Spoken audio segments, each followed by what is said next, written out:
My pursuit of the national team job in the 90s and ultimately Lillehammer started probably when I was about 21 years old. And I was wrapping up my university, and I wrote down a couple of things I wanted to do by the time I was 35. And one of them actually was to coach in the Olympic Games.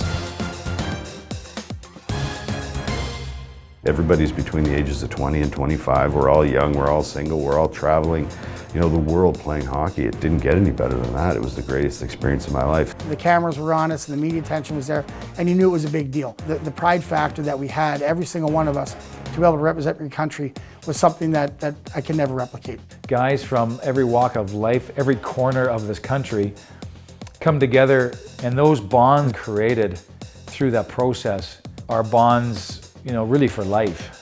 And the opportunity to rub shoulders with the skiers and the sliders, the skaters, was really good for all of us. There was a certain esprit de corps that allowed us all to kind of galvanize and be Canada. The atmosphere was absolutely electric. Just to be part of that and to step on the ice and to see the Olympic rings everywhere it was truly an incredible experience. Little did I know that eventually it would become the biggest hockey experience of my life, and I'm glad that I kind of didn't realize it at the time, because it took a lot of pressure off of me, and I was young enough to not realize what was going on at the time, and it actually helped me play better. I just remember, after the games, we'd go back into the dressing room, and the guys, their eyes were just like saucers, just so happy that we won, and we weren't expected to finish that well, and you could see the guys just they were just feeding on this excitement and the elation of, okay, there's another hurdle that we've just crossed. What's next? It's an intense time, but it's also a tournament drawn out over 2 weeks.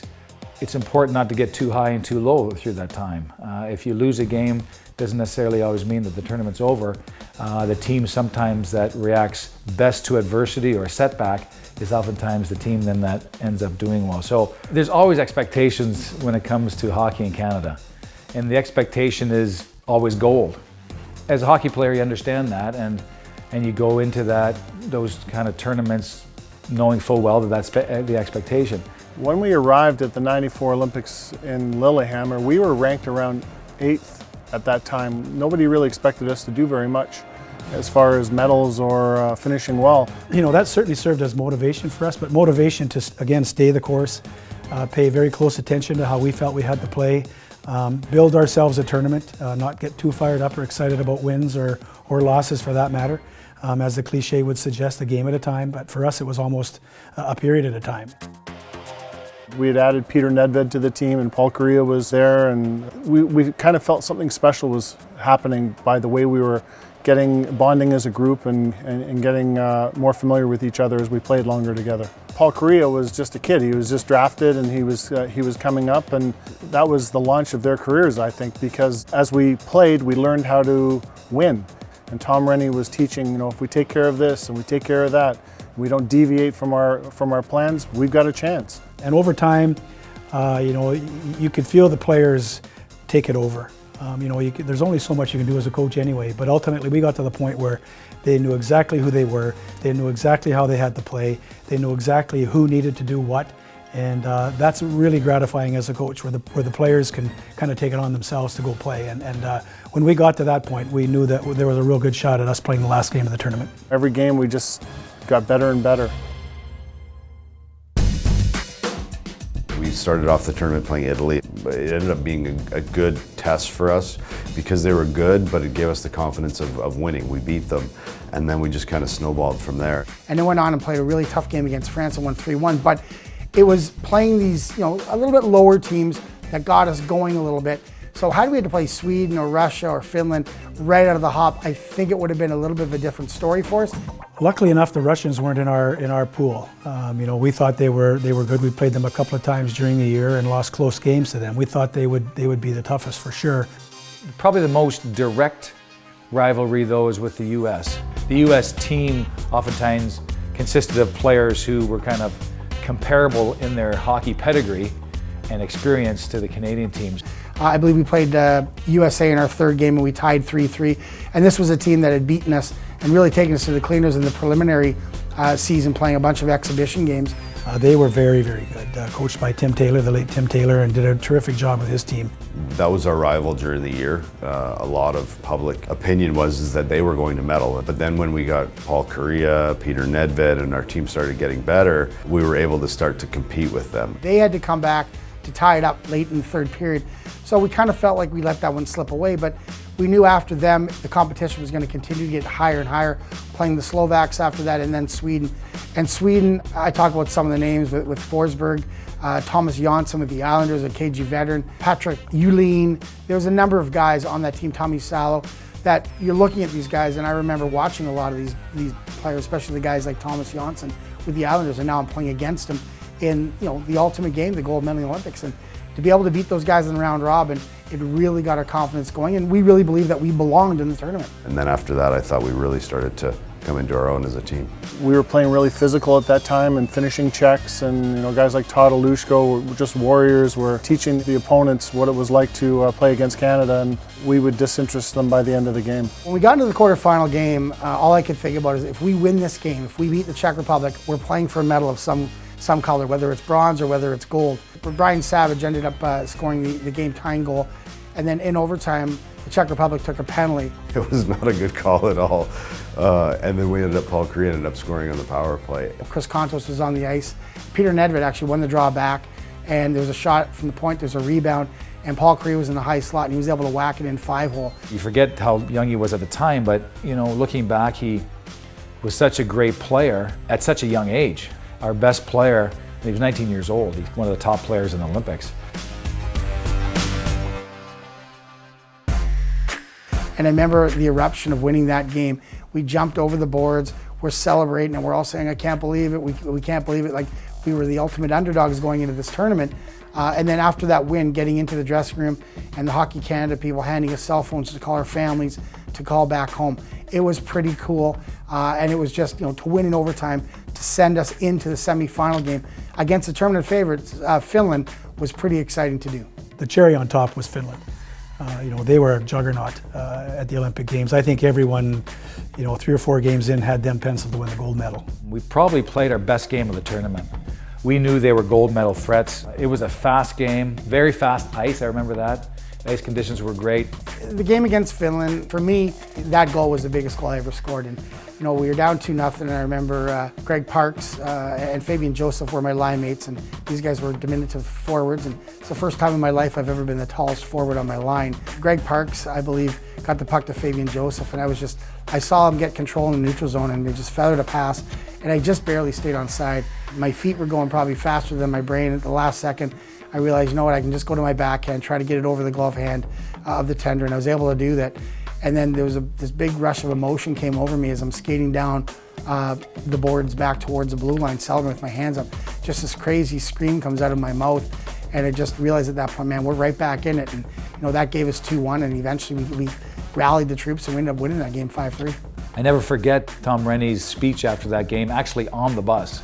And Tom is one of the greatest motivators. He spoke about how proud he was of us, but how we'd had an opportunity to do something that hadn't been done for over 50 years, and that was to win a gold medal. And I never forget, you could have heard a pin drop on the floor of that bus when he was talking. I remember feeling shivers going up my spine when he talked about that. Our approach, if you will, as a coaching staff was, first of all, to believe in ourselves, to believe in each other, to demonstrate clearly that as a staff we were all in, that we respected each other, that we trusted each other, and allow that to sort of permeate through the room to the point where we completely trusted our players. And they us, and they each other, and there was a certain element, again, of just trust and faith in getting the job done. This was not about Danny Dubé and Tom Rennie. This was about Team Canada. It wasn't about Paul Kariya and Peter Nedved. This was about Team Canada. It wasn't about Corey Hirsch and Brad Schlegel. This was about Team Canada. And it was also about those players that didn't make it, that we did release along the way, that helped push every single one of us to be a member of that team, and in order to do something special, we needed that. The final game against Sweden, what a classic. I mean, to this day, everyone talks about that being one of the best gold medal hockey games of all time. I mean, and there was some legends in that game and some future NHL stars and future Hall of Famers that played in that game. The Swedes, with Peter Forsberg and Kenny Jansson, were Håkan Loob and Mats Naslund. Those older Swedes were guys I'd watched on TV and had a lot of respect for, and I was a bit in awe of, playing against them. We had already gained a medal, so it was either going to be silver or gold. So now we were playing with house money. And to go into that third period tied 1-1 after Sweden had basically outshot us 2-1 that game. I mean, Corey Hirsch was outstanding, stopping 40 shots of 42 directed at him. And I believe we had 21 shots at Tommy Salo. But Derek Mayer scores late in the third period with about 6 minutes left to give us that 2-1 lead. And we're thinking, we've got this. I mean, we've shocked the world. The Swedes were done. They weren't mustering hardly anything. And then they got a power play, the Swedes, and a bit of a questionable call. And on that power play, there was a shot from the point that I remember I could see it. I was on the bench. It ricocheted twice. And Hershey and net, Corey Hirsch didn't have a chance. It deflected twice and went in. And it was just kind of one of those strokes of luck that worked against us. That was gut-wrenching, but we rallied the troops and we ended up playing a really solid overtime period. In overtime, we were starting to take control. Todd Halushko hits one other defenseman behind the net and absolutely levels him. We started taking it over. And then the dreaded shootout is the historical part that we like to forget now. The shootout started great for us. We're up 2-0. And then the Swedes, as history would have it, came back and tied it, and then went into a sudden death shootout. I wanted to get really aggressive on Peter, and I wanted him to force him to deke. And I ended up forcing him to deke. He goes to his forehand, and there's a point where I remember thinking in my mind that I've got him. Like I cut him off. He had nowhere left to go. And then great players like Peter do what they do, and he did his move there. And then I still almost got it. I mean, if you ever look at the pictures and the replays, I'm a millimeter away from getting it with my glove on the backside. I thought Corey Hirsch had just nonchalantly grabbed it with his glove and picked it up. But then, then everybody started to jump around and celebrate, and I went, no, and he got us with it. So I don't think Corey expected it, and he was a horse for us. I just couldn't believe how many great saves he made, and he kept us in the game. He was a stallion that night. Fate is the way it is, and Peter, great players do what they do in moments, and that's why he's an NHL Hall of Famer. I thought Forsberg's shootout move was revolutionary. I mean, he changed the way people shoot on breakaways right now. I mean, you look at kids nowadays doing the Forsberg, and that's what it's called. It's called the Forsberg. They oftentimes say in hockey, you don't win a silver, you lose the gold. At the time, the silver medal, you almost don't even want it. You're so focused on winning, and anything less is just, at the time, feels like a failure, but all these years have passed, and I'm so thrilled that I have an Olympic medal to my name. That team, as I look back now, was all heart. Like we just had guys that would go through a wall for Tom, and that's what got us right to the gold medal game. All I ever wanted to do was coach my country in the Olympic Games and win a gold medal. We got awfully close with what was my dream team, and Danny's as well. No question about that. They actually did win a silver medal, and they should be very, very proud of that. And because of that circumstance and the success that we had, I think it might have helped prolong my career, provide an opportunity for me to move into the National Hockey League and have some relative success there, and continue to enjoy and love coaching. And I would thank every single one of them for that.